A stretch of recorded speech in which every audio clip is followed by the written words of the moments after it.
Deep in the darkness between stars, the Vexari hunting fleet moved silently through space.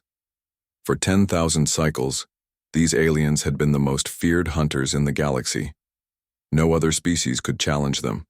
Their hard outer shells glowed with bright patterns that showed their high rank. They hunted all others, but no one hunted them. Commander Zaresh looked at the image of a small blue-green planet. It circled an ordinary star in a spiral galaxy. The scans showed simple technology but lots of life forms. The ship's computer said the main species, humans, had soft skin, walked on 2 legs, and had no natural weapons like claws or fangs. The Vexari hunting guides marked humans as easy targets, hardly worth the effort to capture. Another world for harvest, Zaresh said to his officers. His voice sounded like stones grinding together. Send down the first hunting team. Bring back some specimens for study. The hunting team's ship was shaped like a sharp knife. It cut through Earth's atmosphere and landed in a dense forest. 4 Vexari warriors stepped out, each standing 8 feet tall. Their bodies were covered in hard plates that could stop most weapons. Sharp spikes grew from their joints and their forearms ended in claws that could slice through metal. This will be simple, said team leader Grekfol. These creatures will run and hide like all prey do. The hunters spread out, moving through the trees. They had hunted on 1,000 worlds and the pattern was always the same. The local species would panic, flee, and be easily caught. But this time was different. 3 days later, a single hunting ship returned to the fleet. Only 1 hunter was inside. Team leader Grekfol limped onto the command deck, missing 2 arms. His shell was cracked and green blood leaked from several wounds. "Commander," he gasped, falling to his knees. They fought back. They should not have been able to, but they did." Zaresh clicked his mandibles in disbelief. "Impossible. Our scans showed no advanced weapons. They used simple tools," Grekfol said. "But they used them intelligently. They set traps, they worked together, He shuddered. "They hunted us." Commander Zaresh dismissed these concerns. It must be a mistake, he thought. After all, the Vexari had conquered hundreds of species across the galaxy. No prey species had ever given them trouble before. He ordered a larger hunting party. This time, 20 warriors went down to the planet. They returned with 10 human prisoners but lost 5 hunters in the process. This was unusual. Normally, the Vexari lost no warriors during specimen collection. The human prisoners were brought to the study chambers. They didn't cower or beg like other species usually did. Instead, they watched everything with careful eyes. They seemed to be studying the Vexari just as much as they were being studied. Xenobiologist Kravash, the ship's expert on alien life forms, conducted tests on the humans. After 3 days, he requested an urgent meeting with Commander Zaresh. "Commander, I have made a concerning discovery," Kravash said, displaying the test results on a large screen. "These humans are different from any species we have encountered before." "Explain," ordered Zaresh. "Most predator species in the galaxy, including us, are ambush hunters. We hide, we surprise, we strike quickly. But these humans..." Kravash zoomed in on a scan of human leg muscles. "They evolved as pursuit predators. They don't strike quickly. They follow their prey for many hours or even days, chasing until the prey becomes exhausted." Zaresh flicked his antenna in confusion. "That seems inefficient." "It is for a single hunter," agreed Kravash. "But these humans hunt in groups, they share information, they plan together." He showed another scan. "Look at their brains. Large areas for social bonding, communication, and planning. And their bodies can release sweat to cool themselves during long chases. They can run for hours without stopping." Another officer spoke up. "But they are physically weak compared to us." "Yes," said Kravash. "But they compensate with tools and teamwork, and there's something else." He looked troubled. "The prisoners we captured, they're communicating with each other, using small gestures, facial expressions. I think they're planning something." As if on cue, alarms blared throughout the ship. A guard rushed onto the command deck. "Commander, 3 of the humans have escaped." Zaresh stood up, his plates clicking together in agitation. How is that possible? The cells are designed to hold creatures much stronger than them. They didn't break out with strength, the guard explained. They watched how we operated the door controls. Then they tricked a guard into coming close to the cell. They didn't try to fight him. They stole his key device. More alarms sounded. Reports came in of strange equipment failures throughout the ship. Somehow the escaped humans were causing damage as they moved. They're learning our systems, Kravash realized. They're adapting. For the first time in his long life, Commander Zaresh felt something unfamiliar stirring inside him. The Vexari rarely experienced this emotion because they had been the top predators for so long. Fear. Find them, he ordered, and double the guards on the remaining prisoners. But deep inside, a troubling thought formed. Perhaps these humans were not simple prey after all.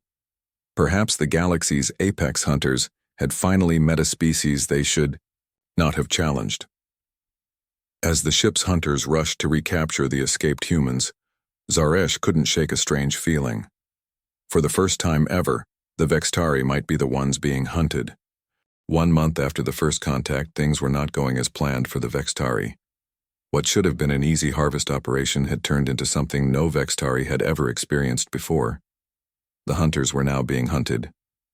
Another hunting party lost, Commander, reported Officer Krelzak, his voice tight with concern. That's the third this week. Commander Zaresh slammed his clawed hand on the control panel. Impossible. How can these soft-skinned creatures cause us such trouble? The escaped humans had been recaptured, but not before they had sent signals to Earth. Now human military forces were organizing against the Vexari. Instead of running away in fear like most species did, the humans were actively seeking out Vexari hunting parties and attacking them. In the dense forests of what humans called the Amazon, Lieutenant Maria Torres led a special team of soldiers. They moved quietly through the trees, following the tracks left by a Vexari hunting party. Remember the plan, Maria whispered to her team. We don't try to outfight them, we outlast them. The human soldiers moved at a steady pace. They didn't rush. They didn't tire themselves out. They just kept moving forward, hour after hour, following the alien tracks. This was not how prey was supposed to behave. Prey was supposed to run in panic, waste energy, and get exhausted. Instead, these humans were conserving their energy. They were hunting. Back on the Vexari command ship, xenobiologist Kravash displayed his latest findings to Commander Zaresh. These humans are even more unusual than I first thought, Kravash said, pointing to diagrams of human bodies. Look at these sweat glands, they cover their entire bodies. This allows them to cool down while moving for long periods. Their leg muscles are designed for distance, not speed. Their lungs can take in large amounts of air. Zaresh clicked, his mandibles nervously. What does this mean? It means they evolved to chase prey until it becomes too tired to run anymore, Kravash explained. Most predators in the galaxy, including us, evolved to hide and ambush or to run very fast for short distances. But humans can keep moving for hours, even days. He showed another image, this time of a human brain. And their minds are just as dangerous. They have highly developed areas for recognizing patterns and solving problems. They don't just react to danger. They think about it, plan for it, prepare for it. In the viewing chamber, Kravash pointed to the human prisoners who sat calmly in their cells. Look at their eyes. Do you see fear? No. They're watching us, studying us, learning our weaknesses. A communication officer rushed into the room. Commander, we've lost contact with the hunting party in the cold northern region, the place humans call Siberia. Zaresh ordered surveillance drones to the area. The images they sent back shocked everyone on the command deck. The entire hunting party had been captured, not by a large human army, but by a single human tracker. The human had studied how the Vexari moved, predicted where they would go, and set simple but clever traps along their path. This shouldn't be possible, whispered Zaresh. But it is happening, said Kravash. The humans are using our own hunting instincts against us. We are predictable. We stalk. We ambush. We strike. We've done it the same way for thousands of years, because it always worked. But the humans, he paused. The humans adapt. They change their tactics. They learn. In another part of Earth, a Vexari hunting ship landed in a grassy plain. The hunters stepped out, weapons ready. They expected to find scattered, frightened humans to capture. Instead, they found an empty field. As they moved forward, confused, a human voice called out from hidden speakers. "Welcome to Earth." The voice was calm, confident. "We've been expecting you." The ground beneath the hunters suddenly gave way. They had walked onto a cleverly disguised pit. As they struggled to climb out, they saw humans emerge from hiding places all around them. The humans didn't rush forward to attack. They simply stood there, weapons aimed, waiting patiently. "We can do this all day," said the human leader, smiling slightly. "Can you?" Back on the command ship, Zaresh received more troubling reports. Human governments around the planet were sharing information, coordinating their efforts. They were studying captured Vexari technology, learning how it worked, finding weaknesses. "We should call for reinforcements," suggested an officer. "No," snapped Zaresh. "I will not admit defeat to prey species. We just need better tactics." But as he looked at the map showing all the places where hunting parties had been lost, Zaresh felt a cold feeling spread through his body. For the first time in the recorded history of the Vexari, the apex hunters of the galaxy were experiencing what it felt like to be hunted. 6 months had passed since the Vexari first came to Earth. Their ships now hung in the sky like dark stars, visible even during the day. Commander Zaresh had ordered the start of the standard extinction plan, the same method they had used to destroy hundreds of troublesome species before. Large weapons on the Vexari ships fired down at Earth's major cities. They released poison into the air to make it impossible for humans to breathe. In the past, this strategy had always worked quickly. Most species would be wiped out within days.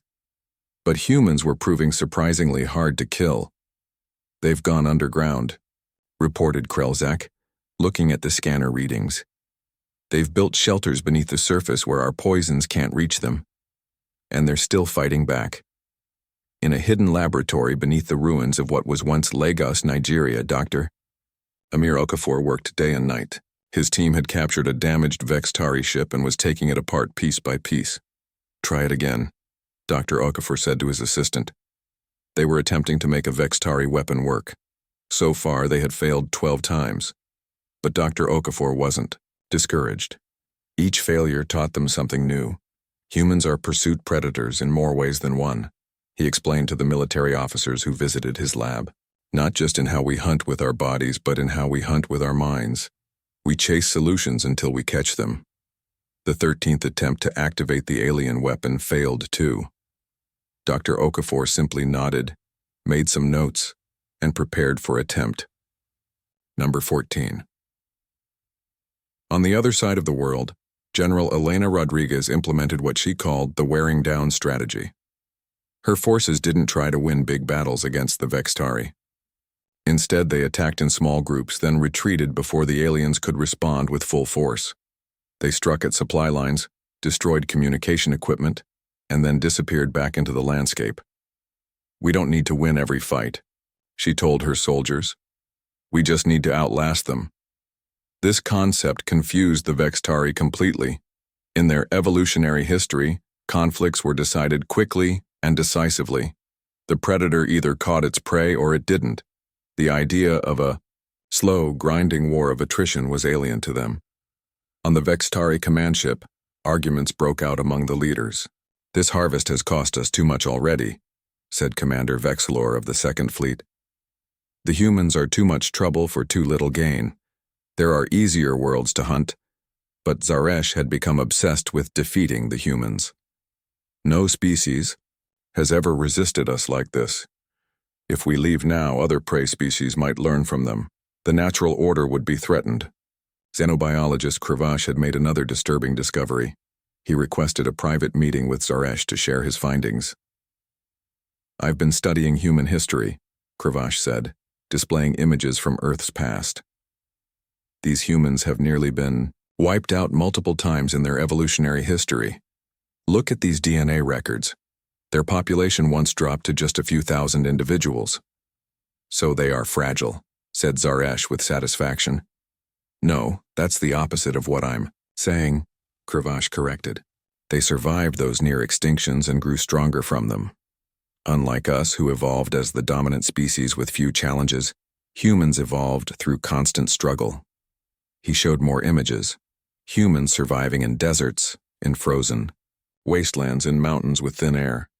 They expect hardship, they prepare for it, it's built into their thinking. Meanwhile, in orbit around Earth, the Vexari supply ships from the home constellation were under constant attack. Small, fast human spacecraft would appear suddenly, cause damage, and then disappear before the Vexari could respond. The humans didn't have the technology to destroy the huge alien ships, but they could damage them bit by bit. In Australia's outback, a Vexitari hunting party tracked a group of humans across the dry landscape.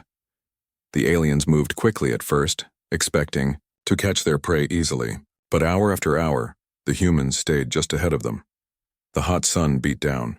The Vexitari began to tire. Their bodies were not designed for long pursuits. When night fell, the hunters stopped to rest. They believed the humans would do the same. But when morning came, tracks showed the humans had continued moving all night. The Vexitari followed, growing more exhausted as the day went on. On the third day, the hunters found themselves surrounded.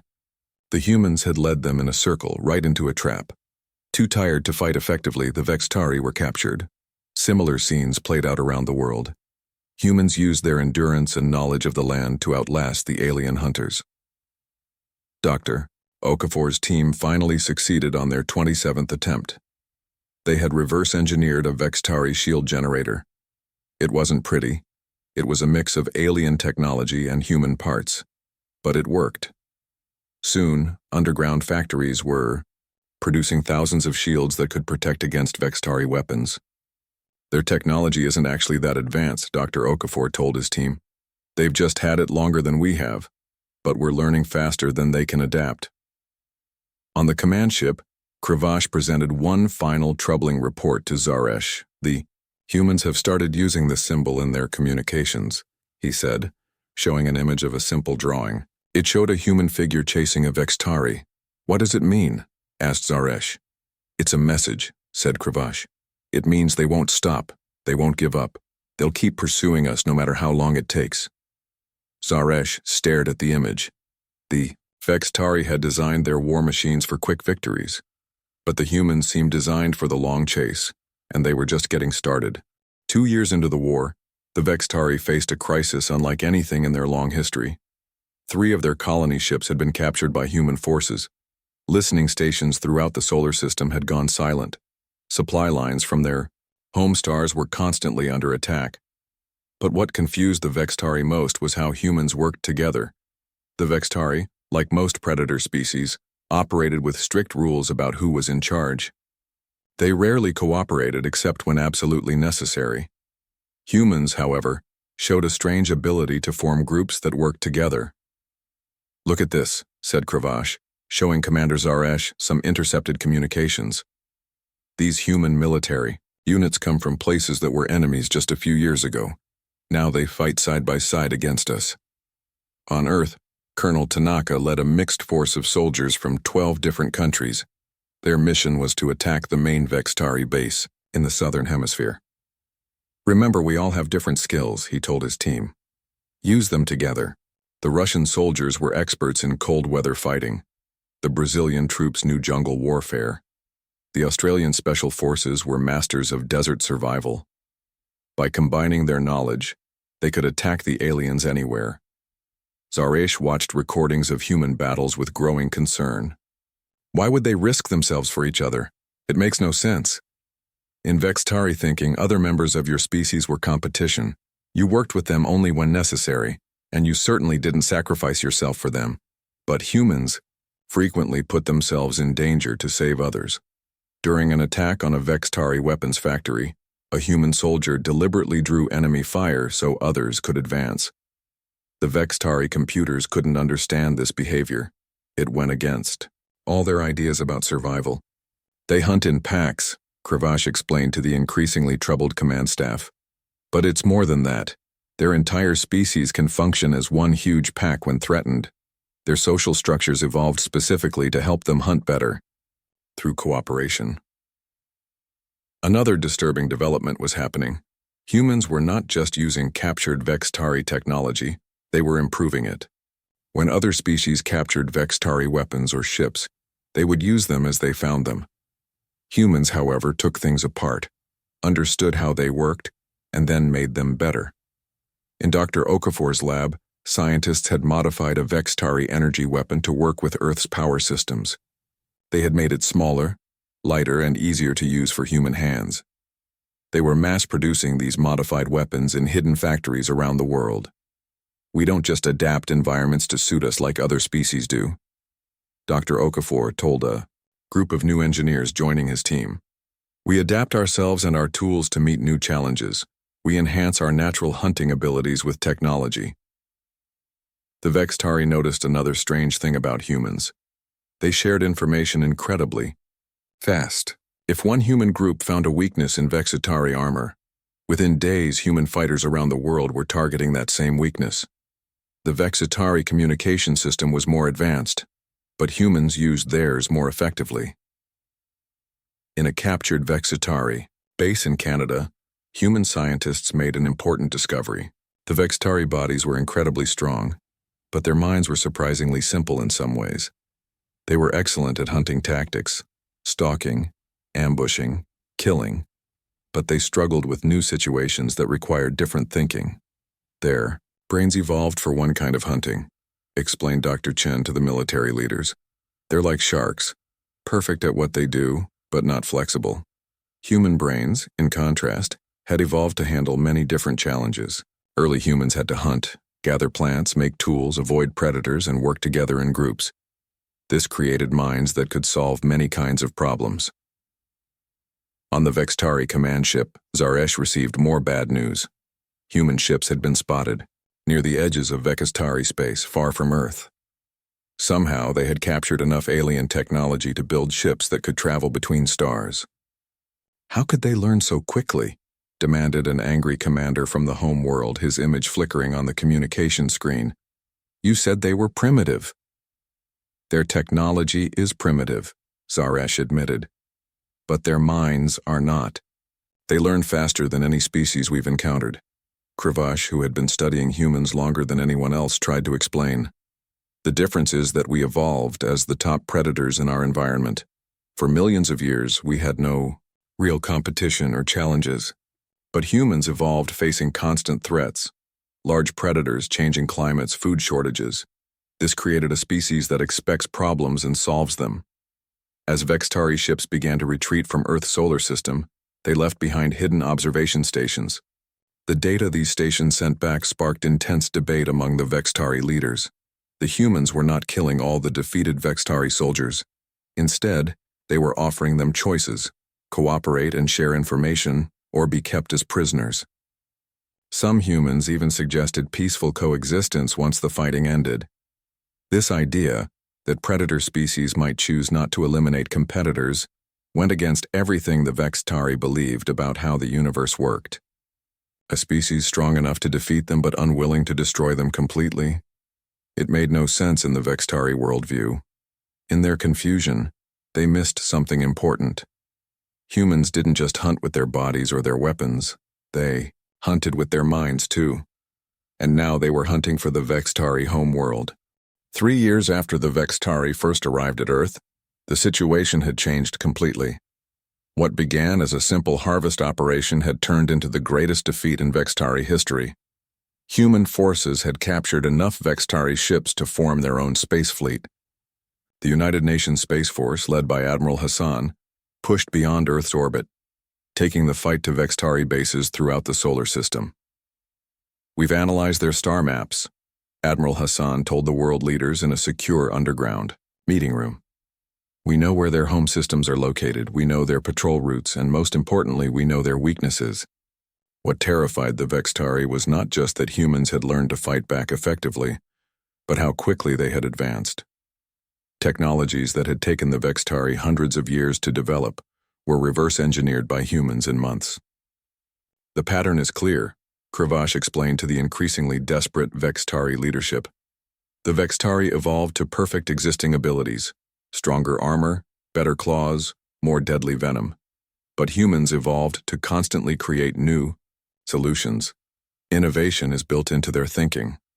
On the Mars research base, Dr. Anna Lee's team made an important discovery about Vexari psychology. They had been studying captured Vexari soldiers, running tests to understand how their minds worked. Their brains have almost no fear response, Dr. Lee reported. In their evolutionary history, they never needed to be afraid of anything. They were always the top predators. She showed brain scans comparing human and Vexari minds. When humans feel fear, our bodies release chemicals that help us react, fight, or run. Our hearts beat faster, our senses sharpen. But the Vexari have no such response. When they face real danger, their brains don't know how to process it. This explained something that human fighters had noticed. The longer the war continued, the more the Vexari seemed to struggle. They became confused, made mistakes, and sometimes froze in battle. They're experiencing evolutionary vertigo, Dr. Lee explained. Their minds simply aren't designed to handle being hunted. Each defeat triggers stress responses that damage their decision-making. Zaresh, now the only surviving commander from the original invasion fleet, received alarming news from the home constellation. Human scout ships had been detected near Vexari colony worlds. Somehow, in just 3 years, the humans had not only mastered space travel within their solar system, but had begun to explore beyond it. The Vexari High Command called an emergency meeting. Members joined from across their territory, their images appearing as holograms around the circular chamber. "We must gather all our forces," said Elder Vexmore, the oldest and most respected leader. "We must crush these humans completely before they spread further." But another commander disagreed. "We've already lost too many ships and warriors. The humans adapt too quickly. Each attack teaches them more about us." As the debate raged, Zaresh remained silent, lost in thought. He had spent more time studying humans than any other Vexari. He had watched them go from helpless prey to dangerous hunters in just 3 years. "There's something you should see," he finally said, interrupting the argument.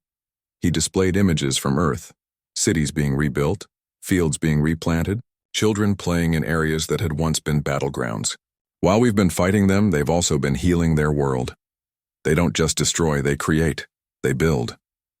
As Vexari ships began to withdraw from Earth's solar system, they left behind monitoring stations to observe the humans. The data they transmitted became a source of intense debate among the Vexari leaders. The humans were not pursuing the retreating Vexari ships to destroy them. Instead, they were securing their own system, building defenses, and preparing for possible future attacks. Some human leaders were even suggesting peace talks, the idea that predator species might coexist rather than fight until one was destroyed. This concept violated everything the Vexari understood about the natural order. A species powerful enough to defeat them but choosing not to eliminate them? It made no sense. "Perhaps," suggested Kravash during a private meeting with Zaresh, "we have misunderstood something fundamental about predators. We assumed all hunters must think like us, but humans hunt differently." On Earth, the United Nations Space Council met to discuss the future. The room was filled with military leaders, scientists, and government officials from around the world. "We could pursue them," said a military general. "Our new ships have the range. We could strike at their colonies before they can rebuild their forces." But Dr. Okafor, now head of the Global Science Initiative, offered a different view. "Or we could try something new. We've proven we can fight them if necessary. But what if we offered cooperation instead? What if we showed them a different way for species to interact?" Admiral Hassan, who had led many battles against the Vexari, nodded slowly. "The greatest hunters know when not to kill. Conservation of resources, including potential allies, is actually the most advanced hunting strategy." As the debate continued, human scout ships continued their careful exploration of nearby star systems. They weren't just looking for Vexari worlds. They were mapping the galaxy, discovering new planets, and occasionally finding signs of other intelligent life. In their confusion about human behavior, the Vexari missed the most dangerous human, Characteristic of all, curiosity. Humans weren't just hunting for the Vexari, they were hunting for knowledge itself, and they wouldn't stop until they found it. 5 years after the Vexitari first arrived on Earth, representatives from humanity and the Vexitari Dominion met aboard a neutral station in deep space. The massive station hung between the stars, halfway between Earth's solar system and the nearest Vexitari colony. The human delegation was led by Ambassador Wei, a calm woman with gray-streaked hair who had once been a history professor before the war. Behind her stood military officers, scientists, and diplomats from around the world. They had spent months preparing for this meeting. The Vexitari delegation entered from the opposite side of the circular chamber. Their leader, an aged Vexitari, called Elder Vexmore, moved slowly on his 6 legs. His once bright shell now showed dull patches, signs of his great age. Zaresh was also present, still bearing scars from battles against humans. "We welcome you to this historic meeting," said Ambassador Wei. Her words were translated by machines developed by Dr. Okafor's team. Elder Vexmore clicked his mandibles, a sign of respect in Vexitari culture. "We have come to discuss terms." Across Vexitari space, rumors spread about the species that had defeated the undefeatable. Some Vexitari called for a final, desperate attack against Earth, gather all their forces and crush the humans completely. Others suggested accepting humans as evolutionary superiors. The debate threatened to break apart Vexitari society. Cravache, now serving as scientific advisor to the delegation, made his report to the gathered Vexitari leaders before the official negotiations began.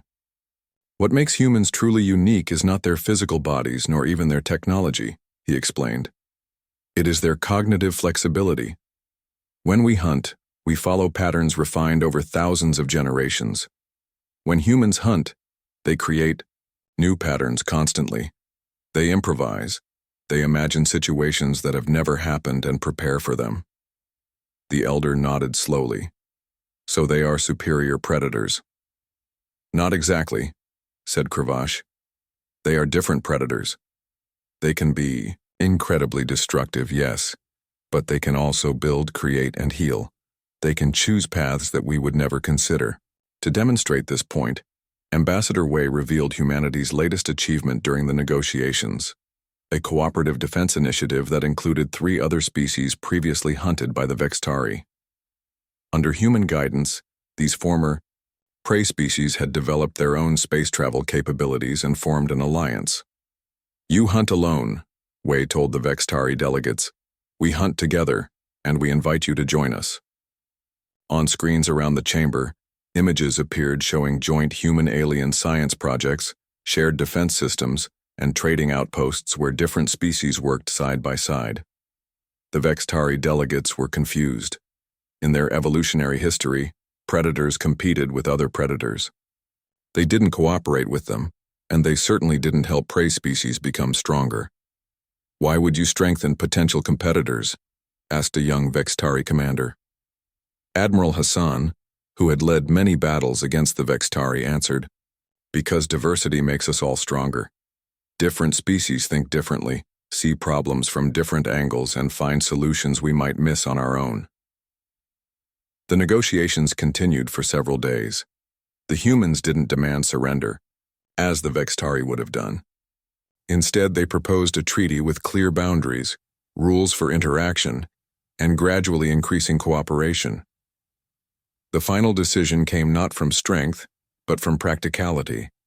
The Vexitari, faced with humanity's unexpected offer, recognized an uncomfortable truth. The galaxy had a new apex species, one that hunted not just with claws and weapons, but with cooperation and innovation.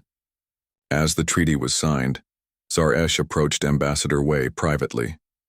He had led the first hunting parties to Earth and had watched humans rise from seemingly helpless prey to galactic powers in just 5 years. "I must ask you something," he said, his translator converting his clicks and chirps to human language. "Why offer alliance when you could destroy us? Your ships have found our colony worlds. Your weapons could strike at our heart. Why choose peace?" Wei smiled gently. "Because the true apex predator knows when not to kill. Conservation of resources, including potential allies, is the most advanced hunting strategy of all. As the human delegation prepared to return to Earth, news of the treaty spread across both civilizations. Some on both sides were unhappy, preferring continued war, but most saw the wisdom in the agreement. On Earth, children who had grown up during the war years now looked to the stars with curiosity rather than fear. Schools taught both human and alien languages. Scientists from different species shared discoveries that neither would have made alone. 10 years after first contact, joint human Vexari exploration ships ventured into unexplored regions of the galaxy. The combination of Vexari hunting instincts and human innovation made them excellent scouts. When they encountered new species, they approached with caution and respect, rather than as hunters seeking prey. The galaxy's apex hunters had not been ready for humans. But perhaps, Zaresh thought as he stood on the observation deck of a joint exploration vessel, the galaxy itself hadn't been ready for what humans would become. Not just predators, but stewards. Not just conquerors, but unifiers. A species that hunted for a future, rather than merely for survival. In the decades that followed, the alliance grew to include many species, each contributing their unique strengths. The universe, it turned out, was full of different kinds of hunters, and together they were stronger than any could be alone. What do you think made the difference? A young Vexatari asked Zaresh, now an elder himself many years later. How did humans defeat us when no other species could? Zaresh thought for a moment before answering. They didn't just hunt with their bodies, he said. They hunted with their minds, with their hearts, and with each other. And in doing so, they taught us all how to be better hunters and better beings.